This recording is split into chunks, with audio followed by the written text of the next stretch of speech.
लाओत्सेचा ताओबोध. योगदास श्री जयगणेश जोशी यांचे प्रवचन. चौरस भाग 1. ओवीचा समारोप करताना लाओत्से सांगतो की म्हणून योगी सर्वांना चौरसाप्रमाणे सहमतीने जोडून घेतो. तो तत्वाला पक्का असतो. लाओत्सेच्या ओवीचे इंग्रजीत भाषांतर करताना फार चपखलपणे स्क्वेअर असा शब्द वापरला आहे. याचा एक अर्थ आहे सहमतीने सांभाळून घेणे. योग याचा अर्थच मुळी जुळून येणे, मिलन होणे असा आहे. योगी सर्वांना सांभाळून घेत असतो.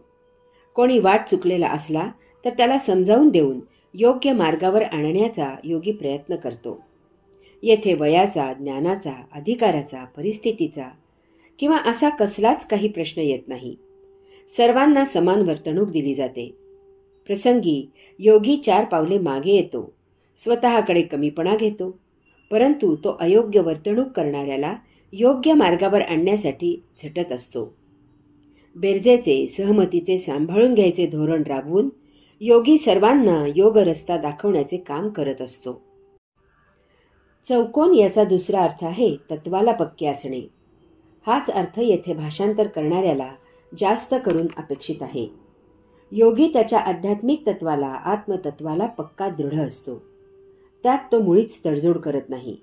तो पडतील तितके कष्ट घेऊन, परत परत समजावून देऊन, स्वतःकडे कमीपणा घेऊन मुमुक्षुला, साधकाला आध्यात्मिक तत्वांप्रमाणे बदलायला लावतो आणि त्यांना आत्ममार्गी आणतो. त्यांना आत्मभानाने आत्मज्ञानी करून साक्षात्काराची, मुक्तीची वाट मोकळी करून देतो.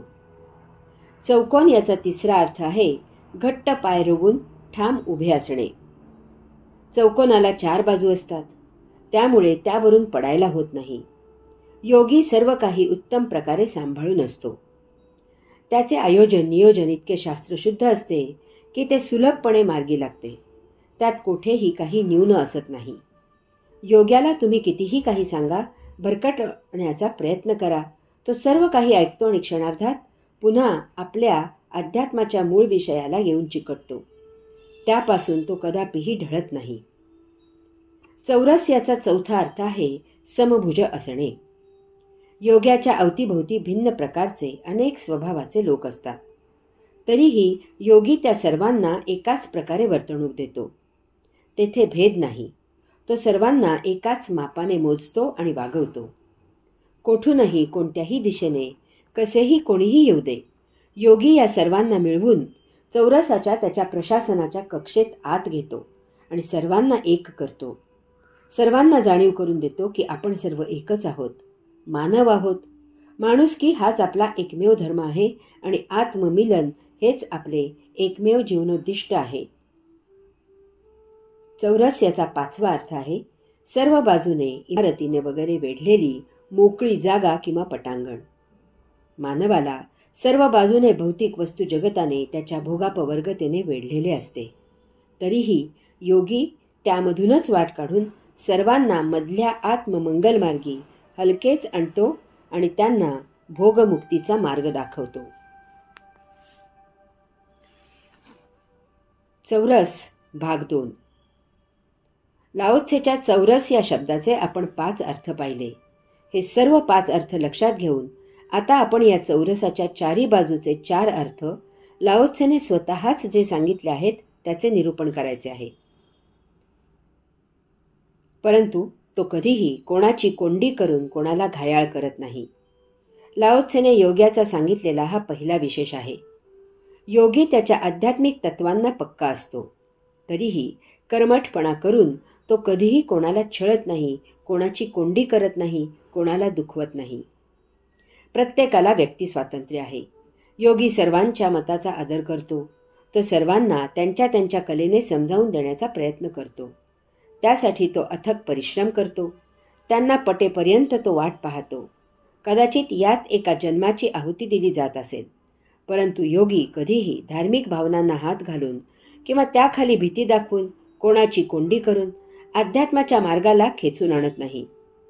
जेव्हा ज्याला पटेल आणि रुचेल तेव्हाच मोकळ्या मनाने ज्याने त्याने या मार्गावर पाऊल ठेवावे अशी योग्याची धारणा असते.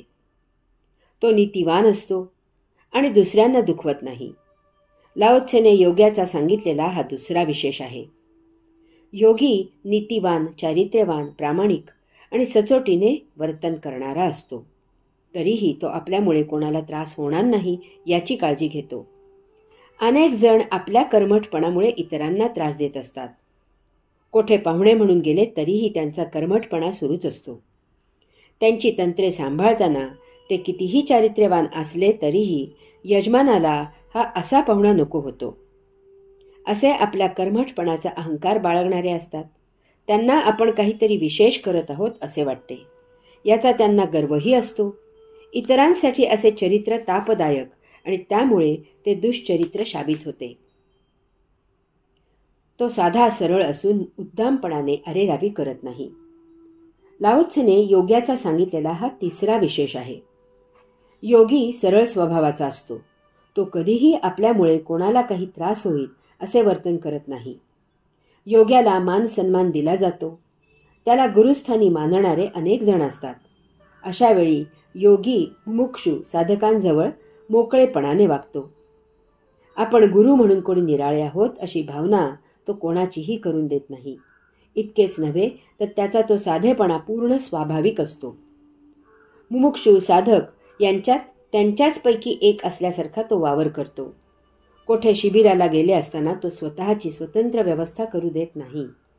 सर्वांबरोबर मिळून मिसळून व्यवहार करत असतो. तसेच योग शिक्षण देत असताना तो कधीही स्वतःचा तोल सुटू देत नाही. त्याची वर्तणूक आईच्या वात्सल्यासारखी असते. सर्वांना सामोपचाराने समजावून देऊन तो शिक्षण देत असतो. हरि ओम.